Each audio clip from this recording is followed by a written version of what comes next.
ইসলাম বিদ্বেষীরা প্রতিটা মুহূর্তে ইসলামকে বদনাম করার জন্য, ইসলামের অপপ্রচার করার জন্য, পৃথিবীর বুকে ইসলামকে খারাপভাবে উপস্থাপন করার জন্য প্রতিটা মুহূর্তে মিডিয়াকে কাজে লাগিয়ে তারা অপপ্রচার করেই চলেছে, হোক ভিডিওর মাধ্যমে অথবা ফিল্মের মাধ্যমে, যে কোনো মাধ্যমে হোক। তার মধ্যে একটি হচ্ছে উদয়পুর ফাইলস।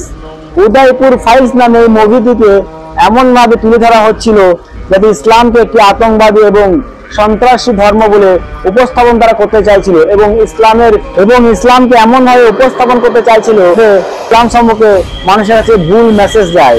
কিন্তু আমার মুমিন মুসলিম ভাইরা এই মুভিটিকে, ফিল্মটিকে এত দ্বারা বয়কট করেছে।